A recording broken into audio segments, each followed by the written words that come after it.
We absolutely wanted to make the best engineered sports car and the best driving experience, full stop. That was it. Hey folks, it's Speedistevie video time again. Gordon Murray is an automotive design genius. In this video he discusses the unfair advantage of his T.50 S supercar. Please watch this video right to the end, and subscribe. It would be greatly appreciated, and if you click the bell you'll get to know as soon as new videos are published, almost daily. The unfair advantage, whether it's racing or in any other form actually, is when you latch onto an idea in design that gives you that edge through innovation or new materials or anything like that. It just gives you the edge over all your competitors. I can't stop my brain working, I just can't. And I go to sleep thinking about it, I wake up thinking about it. It's just got to be better than what anybody has done before.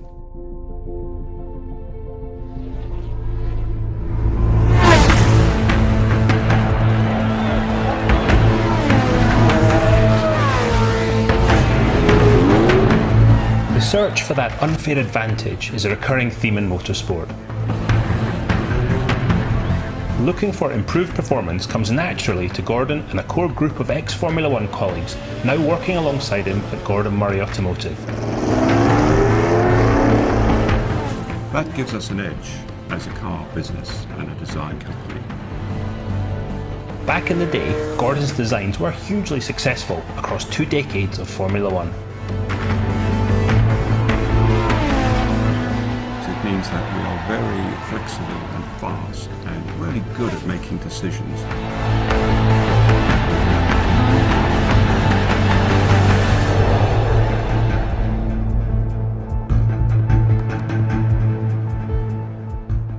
Today, Gordon Murray Automotive's unrivaled motorsport expertise is channeled in a new direction. The T50 is GMA's remarkable new road car, already anticipated as the most driver-centric supercar ever built. So when we set out to do T50, we absolutely wanted to make the best engineered sports car and the best driving experience, full stop. That was it.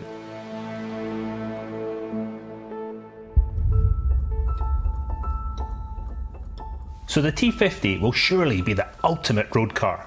But Gordon and the team's next project is a separate, track-focused machine, the T.50 S. Now, T.50 S is not a variant or a version of T.50. T.50 S has been what I call a parallel design, which started 18 months ago. And that had exactly the same drive, feel, ethos as the road car, but to make the very best track experience, without any compromise at all.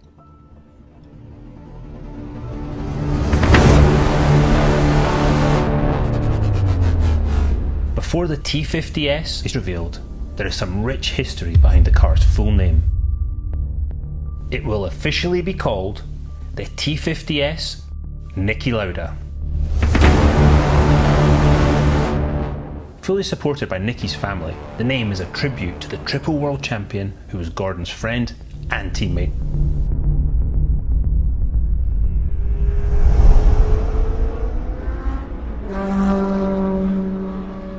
In 78 and 79, Niki Lauda is driving for the Brabham Formula One team, and Gordon is technical director. Right from the beginning I could see, why he was such a good driver, and I got on with him extremely well. From an engineering point of view, his feedback was very, very good. And then we became good friends as well. World Championships is what you're racing for, basically. It means every year you have to motivate yourself new, start from scratch and attack like crazy. To try always to be the best, this is the hard work.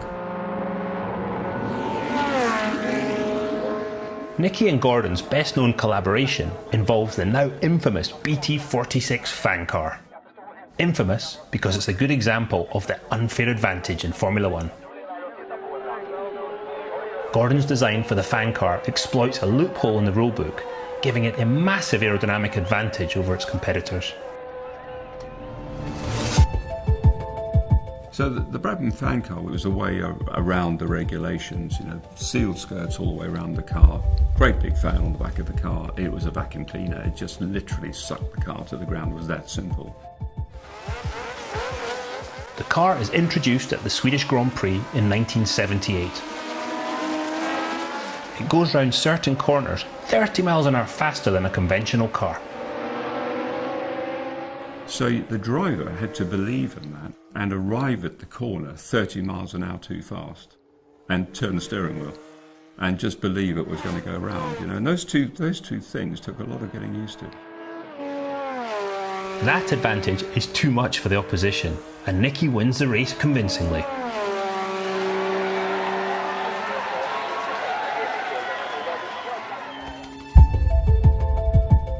So the Brabham fan car was pretty much a blunt instrument. On the T50, the fan does a completely different job. It's much more sophisticated. It controls the airflow under the diffuser, which is the bit that gives you the downforce on a ground effect car. Excitement is building at GMA's workshops. Work on the T50 prototypes is progressing rapidly, and the time has come to reveal the T50 S Niki Lauda.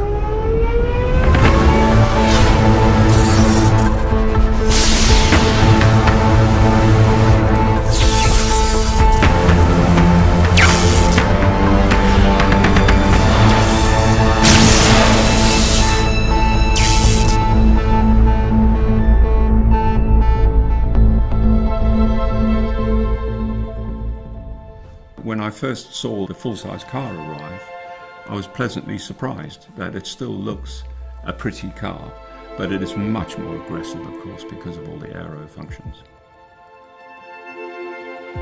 And those aero functions mean one thing: downforce.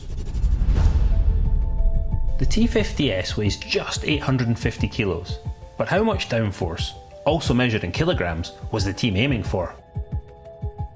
We had a target of 1,000 kilos. We've bettered that. We're now at 1,500 kilos, 1.5 tons of downforce, which is pretty aggressive, actually, but it still should be accessible for a good amateur driver.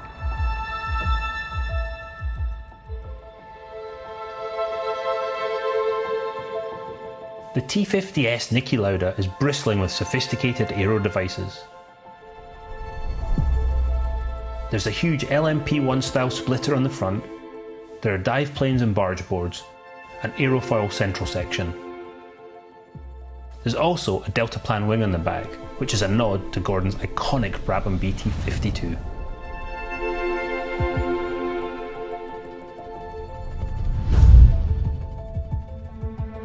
And below the delta wing, a reminder of Niki's fan car. So the fan on T50 S is optimized for the track.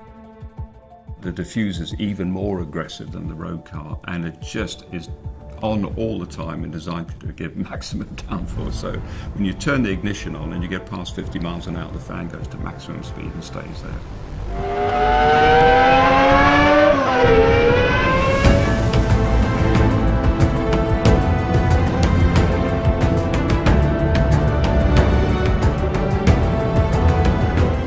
The innovations go on and on.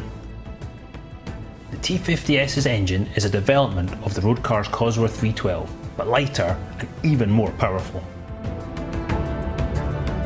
And there's a state-of-the-art paddle shift gearbox using X-Track's IGS, or instantaneous gear change system. Inside, the slim, uncluttered design is influenced by GMA's racing experience. And as you might expect, it retains Gordon's driver-focused central seat position with an optional passenger seat.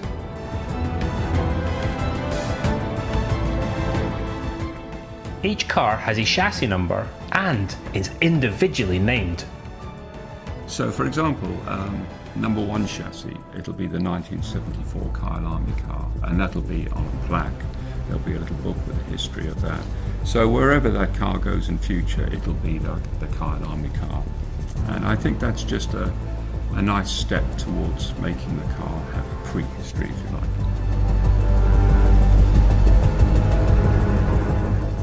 Just 25 Niki Laudas will be built by hand at Gordon Murray Automotive.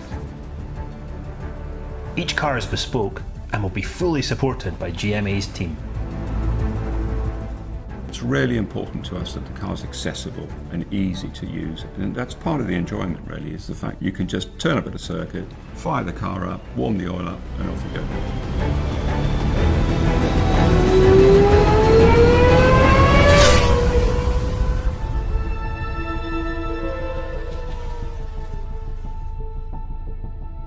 Gordon Murray's automotive designs are celebrated around the world, but the T.50 S Niki Lauda might just be his masterpiece. Quite simply, it aims to deliver an on-track experience like no other car in history. I don't think we're ever going to get beaten for a track car experience. T.50 S is going to deliver something that I don't think anybody will get close to. If you add up the central driving position, a naturally aspirated 12,000 rev V12 and 850 kilos, that's going to give you a feeling on the circuit like no other car